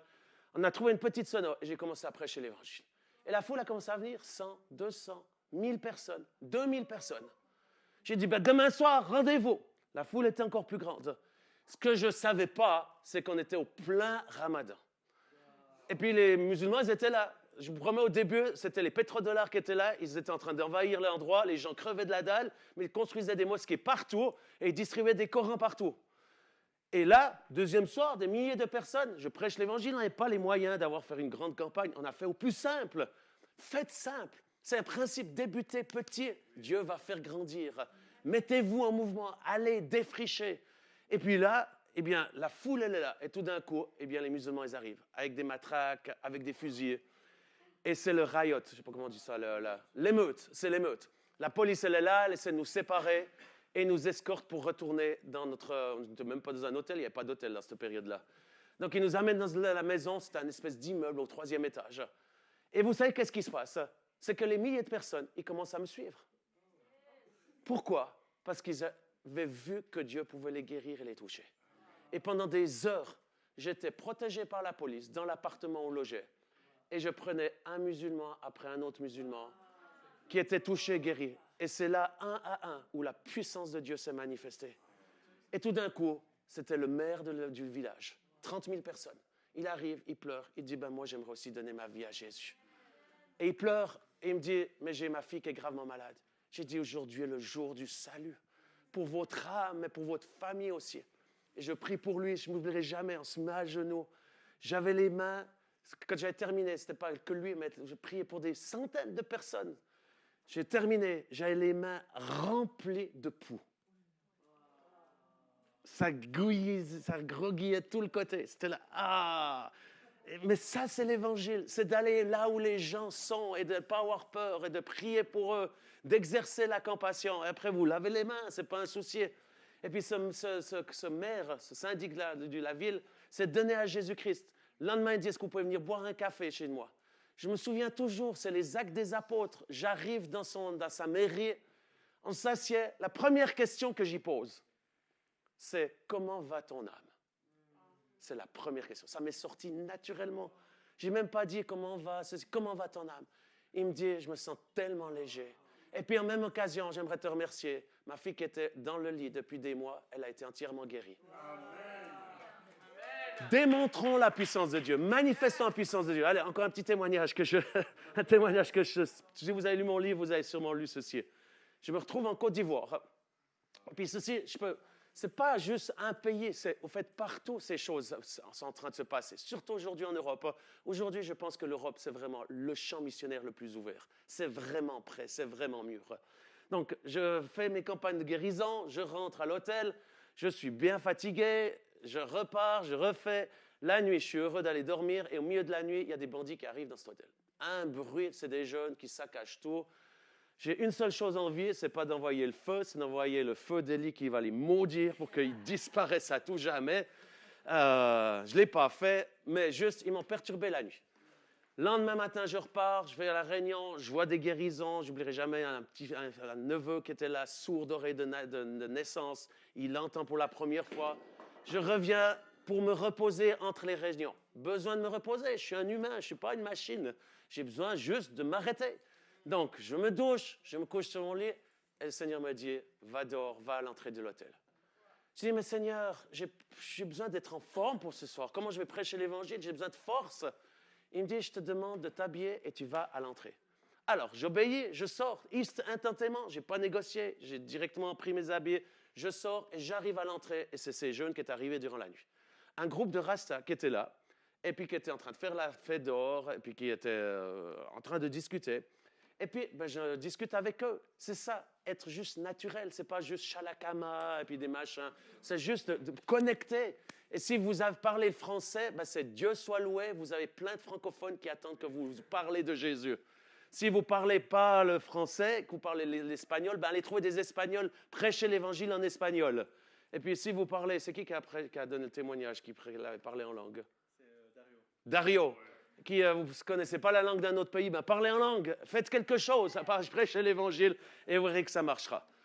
Et puis là, j'engrange la discussion, j'enchaîne la discussion, et puis ils me disent, voilà, on a un groupe connu du Ghana, on est sur la télévision, on vient là pour la promotion de notre dernier album, on va faire le stade, et puis il s'avère qu'effectivement, c'est des gens hyper connus.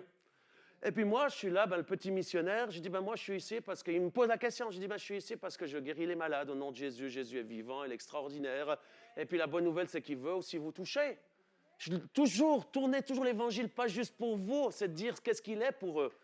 Et là, instantanément, ils me disent, écoute, si ton Dieu, il est réel, il faut que tu pries pour notre guitariste. Il est en train de mourir, il n'a plus que quelques jours à vivre. Il était tout jaune, en train de mourir, un squelette. J'ai dit, chers amis, on va prier ensemble, ce que Dieu a fait dans l'église ou dans le stade où on était, avec les aveugles qui voyaient, etc. Dieu va le faire pour vous. Il va vous toucher maintenant. Est-ce que je peux imposer les mains? Ils me disent, oui. Je touche le gaillard. La puissance de Dieu, elle commence à couler. Comme quand vous êtes en train de louer Dieu, je sens sa présence. J'aimerais vous dire, si vous sentez sa présence, c'est pour la libérer. C'est trouver un malade, trouver quelqu'un qui est possédé. Ne la gardez pas pour vous. J'espère que vous n'oublierez jamais ceci. Des années plus tard, quand vous penserez à Réformation, j'espère que vous repensez à moi. Si vous gardez plus pour vous, vous allez devenir un étang qui pue. Il faut être cette rivière qui fait que ça coule, ça jaillisse, ça donne gloire à Dieu. C'est les fruits qui glorifient Dieu. Ce n'est pas le nombre de trucs qu'on a engagés en dedans de nous, c'est de donner. Prie pour lui, la puissance de Dieu le touche. Instantanément, la couleur jaune disparaît. La grosseur qu'il avait, elle disparaît. Et il commence à crier. Il dit... J'ai des forces, je suis guéri, je suis guéri. Le moment où il dit ceci, ça commence à créer l'enthousiasme autour. Et puis là, je vois les gens qui sont là en train de venir, de dire qu'est-ce qui se passe. Parce que le gars est guéri. Et le groupe pas de louange, le groupe de reggae, mais ça c'est la bonne finalité. Le groupe reggae, ils sont là, ils y touchent, mais t'as plus mal, t'es sûr? Mais c'est incroyable, t'es plus jaune. Et puis comment tu te sens? Je me sens super bien, je vous promets, je pense que je suis guéri, plus rien du tout. Et là, de nouveau, ce n'est pas parce que vous voyez une guérison qu'il faut rester sur la guérison. Il faut aller à l'objectif numéro 1. Le devant, l'arrière, de la croix, c'est la guérison. L'avant, c'est le salut. Des fois, on rentre par l'arrière parce que c'est là que les gens ils en ont besoin, ils sont malades. Et la croix, c'est vraiment l'œuvre de la puissance. Et on prie pour les malades. Mais toujours, il faut les amener à l'avant de la croix en leur donnant la possibilité d'être sauvés. Et là, en quelques minutes, j'oublie que je suis dans un hôtel. Je prêche comme si j'avais 100 000 personnes devant moi. Dieu est témoin. Et je commence à dire, mais c'est ce Jésus qui t'a guéri, c'est ce Jésus qui vous aime et qui veut vous sauver. Repentez-vous, donnez votre vie à lui, consacrez-lui votre vie. Vous verrez que ça vaut la peine. C'est lui qui a cette vie en abondance. Apprenez à faire ces phrases rapides avec enthousiasme. Vous savez, ces gens qui veulent vous vendre quelque chose puis qui sont avec aucune motivation. Ouais, si tu veux avoir du chocolat, tu peux en avoir. Maintenant, je ne veux pas de ton chocolat. Si tu y vas, j'ai le meilleur chocolat qui vient de chez Caillé, il est tout frais, tu sens encore le miel. Qui c'est qui en aimerait? Mais voilà, facile. Ben, c'est exactement la même chose pour l'annonce de l'Évangile. C'est de présenter avec enthousiasme, qui fasse envie, mais essayer de mettre un sourire, et puis pas de pousser la gueule, et puis d'y aller. C'est la meilleure des nouvelles, parce que ça l'est. Et là, je me rends compte que ils sont prêts. Je dis alors maintenant, est-ce que vous voulez donner votre vie à Jésus? Et tous, ils disent oui, on veut donner notre vie à Jésus. Donc en quelques minutes, les 10 personnes veulent donner leur vie à Jésus. Et tout d'un coup, j'entends quelqu'un qui est du haut de l'hôtel en train de crier. Il dit, est-ce que moi, je pourrais aussi donner ma vie à Jésus? J'ai dit, mais bien sûr, vous pouvez donner votre vie à Jésus. Et je me rends compte qu'au fait, j'ai parlé tellement fort que tout l'hôtel est à la fenêtre en train de regarder qu'est-ce qui se passe sur la place. L'équipe de direction, dont le directeur, ils sont sur le porche, alignés avec leur cravate, en train de regarder, et qui, eux, demandent également, est-ce qu'on peut aussi donner notre vie à Jésus? En quelques minutes, Dieu est témoin. Il y avait encore le jardinier qui était en train de ramasser des trucs de côté, qui était à genoux dans sa terre. Il criait, puis moi, est-ce que je peux aussi donner ma vie à Jésus-Christ? En moins de 20 minutes, par une obéissance, pas par une envie, pas par un ressenti, une obéissance qui est celle d'aller, de prêcher l'Évangile, tout cet hôtel a été sauvé en quelques minutes. J'aimerais vous dire, c'est ce qui peut vous arriver et c'est ce qui va vous arriver. Si vous mettez en mouvement, si vous allez, vous prêchez cet Évangile et que vous faites ce que la Bible dit dans Matthieu 9, 37, allez, il dit à ses disciples, la moisson est grande, mais il y a peu d'ouvriers. Priez donc le maître de la moisson d'envoyer des ouvriers dans sa moisson. J'aimerais terminer avec ceci parce que le temps arrive au bout. Il y a plein d'autres choses que je voulais encore vous partager. C'est pour les évangélistes, ne vous comparez jamais aux autres. Faites ce que le Seigneur vous demande de faire. Il n'y a pas de petits ou de grands évangélistes. C'est d'obéir à Dieu. Si tu es appelé à être sur les réseaux sociaux, va sur les réseaux sociaux. Si tu es appelé à toucher les enfants, Dieu soit loué parce qu'il y a très peu d'évangélistes qui ont un cœur pour les enfants. Si tu as à cœur d'aller toucher la béroche, va dans la béroche parce que la béroche a besoin d'entendre l'Évangile. Et ne te compare pas. Et c'est pour ceci que j'arrive à amener des orateurs du monde entier ici, parce que je ne suis pas dans la comparaison. Qu'est-ce que j'ai à offrir à des gens qui viennent là, un Bill Johnson qui vient, qui a une des plus grandes églises des États-Unis? Si je suis dans la comparaison, jamais je l'invite. Je dis, mais moi, je ne peux pas t'inviter ici. Je n'ai pas l'argent que tu as, je n'ai pas les moyens que tu as, je n'ai pas la louange que tu as, j'ai rien de tout ce que tu as, à part que je fais ce que Dieu me demande de faire, et Dieu est avec moi, et Dieu agit. Et c'est ce qui fait que ces orateurs viennent.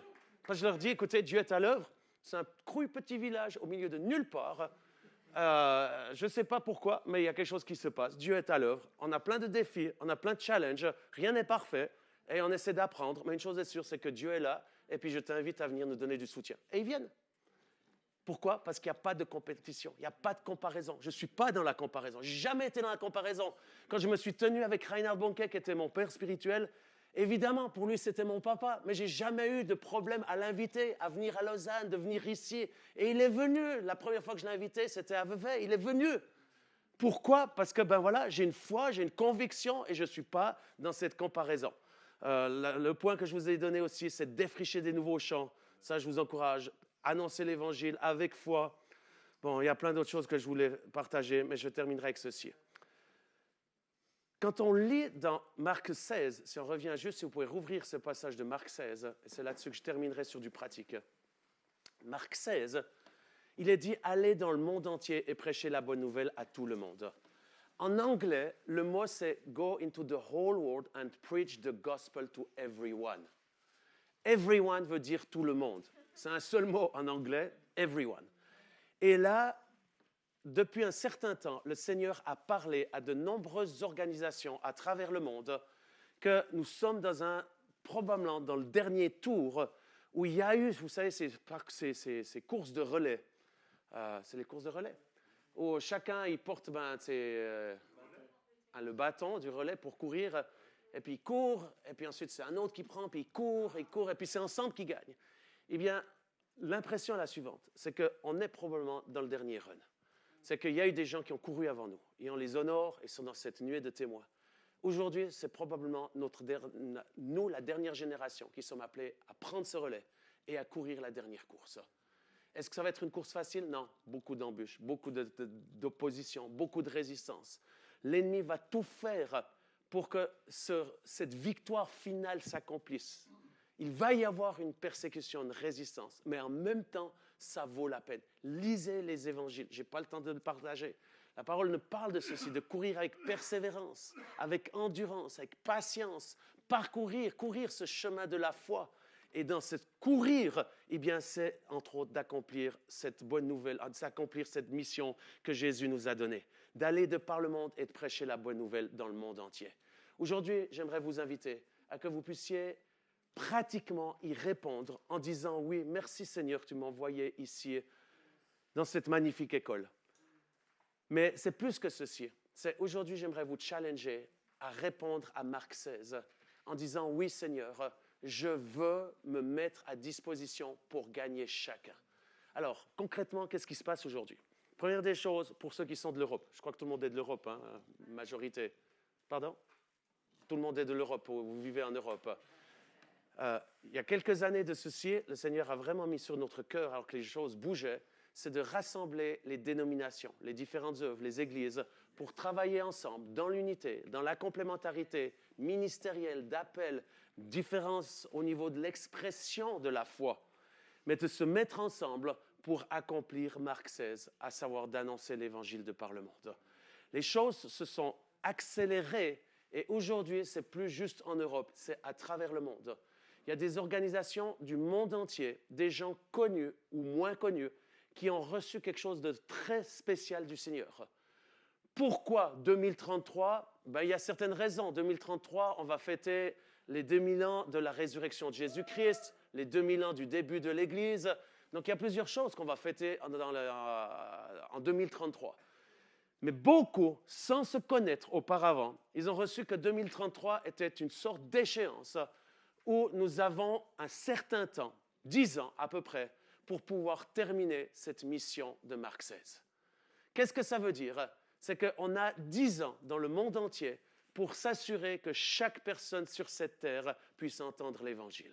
Et j'aimerais vous inviter, quel que soit votre appel, que vous soyez dans le business, que vous soyez pharmacienne, que vous soyez instituteur ou conducteur de car, peu importe ce que le Seigneur vous appelle, c'est que vous puissiez dire « Oui, je veux participer à ceci » et m'assurer que d'ici Pentecôte 2033, chaque personne qui habite ici en Europe puisse avoir une rencontre personnelle de Jésus-Christ par sa présence et la puissance du Saint-Esprit.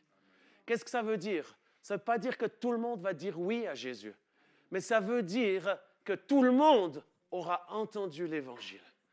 Et de nombreuses personnes, la seule possibilité qu'ils vont entendre l'Évangile, c'est à travers vous. Je suis clair avec ceci. Parce que sinon, ça ne servirait à rien que vous soyez sur cette terre. Pourquoi vous seriez ici si vous n'avez même pas la possibilité d'amener quelqu'un à Jésus? Non, vous ferez les œuvres de Jésus et de plus grandes. Les plus grandes, c'est d'amener les gens à Jésus-Christ. Donc, chacun ici, ce n'est pas que quelques-uns, c'est chacun est appelé à rejoindre cette mission. Et j'aimerais vous encourager, peu importe où vous allez dans le futur, c'est de s'assurer d'annoncer l'Évangile en tout temps, que ça soit favorable ou non. Prêchez l'Évangile. La deuxième des choses, c'est de réfléchir comment dans votre zone d'influence, vous pouvez vous assurer que d'ici 2033, tous entendent l'Évangile. Vous travaillez dans les pharmacies, je prends cet exemple, je suis désolé de prendre cet exemple. Tu travailles dans les pharmacies, je prends l'exemple de la chaîne Sunstore en Suisse, je ne sais pas où tu travailles. C'est une zone d'influence que tu as. Qu'est-ce qui pourrait être fait? C'est un exemple et ce n'est pas une pression, nullement. Et c'est encore moins un ordre de dire c'est Dieu qui dit ceci. C'est un exemple pour vous aider. C'est que vous puissiez devenir pratique et de dire Seigneur, OK, je suis pharmacien. Tous les autres ne sont pas pharmaciens. Ils ne sont pas en contact avec d'autres pharmaciens. Moi, je fais partie de la Fédération des pharmaciens de la Haute-France, je ne sais pas comment c'est. Qu'est-ce que je peux faire, Seigneur, pour que chacun de ces pharmaciens puisse entendre l'Évangile et qu'on puisse accomplir cette mission de Marc XVI? Et vous êtes peut-être dans un petit village et tu dis, moi, dans ce petit village, et c'est la décision que j'ai prise récemment, j'ai dit, dans mon petit village perdu du Mayen de Chamozon, je prends la responsabilité, parce que c'est une responsabilité. Dieu vous donne la possibilité de répondre par oui ou non. Mais il dit, va de par le monde, va dans ton village, prêche l'Évangile. Qu'est-ce que tu pourrais faire pour que chaque personne au Mayen de Chamozon puisse entendre que Jésus est le chemin, la vérité et la vie? Et nous croyons qu'au moins 10% de la population en Europe va dire oui durant les prochaines années. Ce qui veut dire que sur un village de 1000 habitants, il y en aura 100 qui vont dire oui, Seigneur Jésus. Et puis là, si 100 se donnent à Jésus, j'appellerai un bon pasteur pour qu'il s'occupe de ses brebis, pour que moi je puisse aller dans d'autres villages, annoncer l'Évangile, que je puisse revenir dans mon village, me reposer et pas de devoir m'occuper de toutes ces brebis qui bêlent. Ça, c'est le cœur de l'évangéliste. Non, je plaisante, mais ce n'est pas tout à fait comme ceci. J'ai très à cœur le fait qu'on suive les gens et qu'on s'occupe des personnes. On ne peut pas juste les dire « donnez-vous à Jésus et démerdez-vous ». Il y a un appel qui est là, c'est de paître les brebis, de s'occuper de ces personnes. Et c'est pour ça qu'on a besoin les uns les autres. Je vous invite à vous lever. Et pour ceux qui sont de cette région, voilà un aspect pratique. C'est avec Nicolas, le pasteur principal, il a dit, moi je suis partant pour que cette région, on puisse, en tant qu'Église, on puisse prendre cette responsabilité, que chaque personne dans cette région puisse entendre l'Évangile. Il a pris un compas, il a fait un rond comme ceci, et ça représente environ 220 000 personnes. Sur ces 220 000 personnes, il y a certaines églises. Et il a commencé à contacter ces différentes églises de la région. Et c'est la raison pour laquelle il se rencontre une fois par mois, pour s'encourager, mais surtout pour prier pour le réveil, et pour prier pour cet objectif, que nous puissions atteindre chaque personne dans cette région. Maintenant, le pasteur, il est très occupé. Le curé, il a d'autres chairs à fouetter. Il y a besoin d'hommes et de femmes qui sont d'accord de s'arrêter dans cette région et de se mettre autour de la table et de dire, OK, quelles sont les étapes concrètes que l'on va faire pour que l'Évangile soit annoncé à tous? Pas juste à ceux qui viennent au samedi soir, miracle et guérison. Dieu merci, 40 personnes qui sont données samedi soir. Ceux qui sont de la région, réfléchissez comment on arrive à remplir cette salle. C'est impensable, on fait venir les meilleurs orateurs, il y a de la place. Pourquoi les gens de l'Église ne viennent pas? Je vous challenge. Pourquoi ils ne viennent pas? Allez discuter avec eux, essayez de trouver la solution. Ou surtout, motivez-les de dire, tu ne viens pas, c'est parce que le dimanche matin, tu vas être gavé, et ça, c'est bien. Mais si tu aimerais juste que ton voisin, ta voisine, ton collègue de travail se donne au Seigneur Jésus, viens le samedi soir, pas samedi soir, c'est sûr, il y aura toujours un appel à la conversion. Et dans les 40, c'est un collègue de travail qui se convertit, c'est une autre personne qui se convertit. Ça, c'est un truc concret. Qu'est-ce qu'on peut faire avec cet outil qui, chaque mois est là, on puisse augmenter, pas le nombre de chrétiens. Moi, j'ai toujours dit ça. J'ai fait pendant 20 ans les soirées miracles et guérisons ici. Ce qui a fait que j'ai tenu pendant 20 ans, ce n'est pas la participation de mon Église. Si c'était ça, il y a longtemps qu'on aurait tout arrêté. C'est le fait que chaque samedi, il y a des gens qui se donnent à Jésus. Si je peux gagner une âme, 2 âmes, 3 âmes, 40 personnes samedi passé, on va continuer. On va continuer. Mais par contre, il faut qu'on remplisse cette salle avec d'autres personnes qui ne connaissent pas le Christ et puis que les chrétiens viennent et ils amènent leurs amis. Donc, réfléchissons comment. Comment on va gagner les enfants? Il y a une moisson qui est mûre parmi les enfants. Selon la loi, on ne peut pas aller dans les écoles et prendre des gamins de 10 ans et leur dire « Venez, suivez le Seigneur Jésus-Christ ». Il y a des règles, mais on va pouvoir les trouver, les façons de faire. Et j'ai de certaines choses, là, je viens d'avoir une image là, de Simon, notre responsable de l'AIMG. Ils ont fait une semaine, une série de tournées dans les écoles. Je dis, mais qu'est-ce que vous faites? Il me dit, on fait de l'évangélisation. Je dis, mais vous avez le droit de faire? Il me dit, non, c'est interdiction de parler de Jésus dans les écoles. Je dis, mais alors vous dites l'évangélisation? Oui, parce qu'on a monté un spectacle sur les défis de la société, et puis dans la finalité, on donne la possibilité aux gens de se tourner vers Jésus-Christ. Et comme c'est tout sur l'aspect de la société, les écoles ont validé ceci, et à la fin, on prie pour les gens parce que les profs, ils sont eux-mêmes touchés et on a les portes ouvertes. J'ai posté ça sur mes réseaux, si vous avez suivi. Ils ont fait pendant une semaine, ils ont gagné plus de 1100 gamins. Alors que c'est interdit en Italie. Ils l'ont fait. Donc, vous pouvez aussi le faire. Il faut juste avoir de l'audace, du courage. Et puis, si Dieu vous appelle pour un champ missionnaire, il va vous aider, il va vous ouvrir les portes. Peut-être c'est le business. Comment les gens du business, le banquier d'Oron-la-Ville, il va venir dans ce lieu, plier le genou et dire « Seigneur, je te donne ma vie ». Ici dans ce lieu, ou dans la rue, ou ailleurs, mais il va crier à Jésus-Christ. Eh bien, c'est pour cette région, j'aimerais vraiment nous encourager, que ceux qui ont un cœur d'évangéliste, qu'on puisse s'asseoir, discuter ensemble, parler ensemble, et ensuite présenter ça aux églises, puis dire voilà ce qu'on peut faire. On peut faire une campagne d'évangélisation tous les 6 mois au stade. Il n'y a pas de stade ici, mais sur le... Ah, si vous voulez aller jusqu'à Lausanne, mais là on parle des 220 000, c'est la région ici. Mais on peut faire plus grand une fois, aller à la Pontaise. En attendant, on loue le terrain de foot d'Oron-la-Ville. Une belle campagne d'évangélisation sur le terrain de foot. 500, 800 personnes ne sont pas des gens de l'Église qui entendent l'Évangile. Ça a autant de valeur qu'une campagne d'évangélisation d'Amiens où j'ai été présent, où je l'ai vu de mes propres yeux. Seigneur, je te remercie. Le temps est passé. J'ai essayé de partager mon cœur, ce qui m'anime. Et j'aimerais, Seigneur, transmettre ceci à chacun. Cette passion pour les âmes perdues. Et ça, c'est que toi qui peux le donner. Peu importe notre appel, Seigneur. Tous les appels sont importants. On a besoin des 5 ministères. Et on a besoin, Seigneur, de personnes, d'hommes et de femmes qui sont renvoyés dans la société pour influencer la société avec les valeurs du royaume de Dieu. Et on le veut. Mais la priorité, c'est que l'Évangile soit prêché, Seigneur. Et on te prie pour cette région. Montre-nous comment, durant les prochaines années, on arrive à mettre en place une stratégie pour que tout le monde puisse entendre l'Évangile et puisse avoir la possibilité, pas juste de lire un journal, mais puisse avoir la possibilité de faire une prière du salut et puisse entrer dans le royaume des cieux. Parle à chacun d'entre nous pour cette région ou pour là où ils sont, Seigneur, qu'ils puissent repartir, qu'ils puissent être ces ambassadeurs de everyone. Dans le nom de Jésus, je vous bénis. Je prie que la faveur que j'ai pour amener les gens au Seigneur, vous puissiez l'avoir. Que vous soyez sur scène dans une église, que vous soyez dans un groupe maison, que vous soyez, peu importe où vous êtes, bien je prie que le Seigneur puisse vous utiliser pour amener des gens au Seigneur Jésus. Je suis obligé de terminer avec ceci parce que le Seigneur me rappelle ça.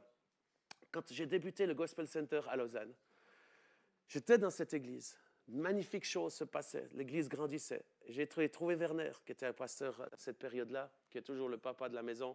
J'ai dit, Werner, j'aimerais absolument ouvrir une église différente des autres, qui est tournée sur l'extérieur, qui est celle pour gagner des âmes.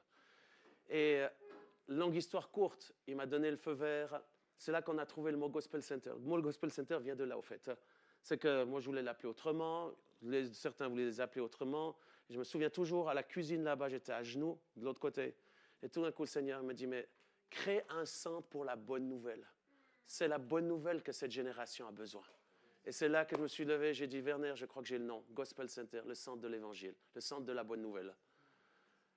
Et on s'est mis d'accord et on a lancé ceci. Et avant que le culte débute, j'étais sur mes genoux, j'ai dit, Seigneur, je te promets, Seigneur, je me donne, je suis envoyé ici, mais j'ai un seul désir, c'est de ne pas piquer les gens des autres églises. S'il y a des gens qui ne trouvent plus leur place dans les autres églises, ils seront toujours bien accueillis. Mais mon objectif, ce n'est pas de piquer les gens des autres églises. Et je te demande, Seigneur, de permettre que je puisse voir des gens se tourner vers toi aussi longtemps que je sois pasteur de cette église. Et le Seigneur m'a fait une promesse. Il m'a dit, Jean-Luc, aussi longtemps que tu prendras soin des âmes perdues, je t'enverrai des âmes perdues. Et Dieu est témoin. Et ceux qui étaient là avec moi, ils le savent. Depuis le premier jour jusqu'à la dernière heure où j'étais plus pasteur, pendant 5 ans, j'étais pasteur de cette église. Tous les dimanches, toutes les rencontres, il y avait des gens qui se donnaient à Jésus-Christ pour la première fois. Tout le temps. Jamais on a été un dimanche sans personnes qui se convertissent. Pourquoi? Ben parce que c'est comme ceci. Si vous prenez soin des âmes perdues, Dieu va vous en donner. Si vous arrêtez pour celle qui est dehors et que vous lui annoncez l'Évangile, vous allez en avoir une deuxième, une troisième. Dieu va vous mettre d'autres personnes sur votre chemin. Et c'est comme ceci que la chose va se multiplier. Et dimanche, il y a 2 semaines ou 3 semaines, ceci, la salle était bondée ici. Puis il n'y a pas eu d'appel à la conversion. Excusez-moi, mais c'est quelque chose qui me brise le cœur. C'est impossible dans la saison dans laquelle on est, ne pas donner la possibilité aux gens de se donner à Jésus. Dieu est témoin. Ma femme, elle veut partir et il y a une fille qui l'arrête. Elle dit, Madame, j'ai vu que vous étiez tout devant. Puis elle dit, qu'est-ce que je peux pour vous? Elle dit, écoutez, c'est la première fois que je suis ici. Je ne suis pas chrétien. Je ne comprends rien à ce que vous dites. Mais au fait, j'aimerais bien que ma vie puisse être à Dieu. Je dois faire quoi? Et puis là, elle s'est arrêtée et elle l'a amenée à Jésus-Christ. Elle a été sauvée. C'est impossible. Il y a des gens qui viennent dans nos réunions.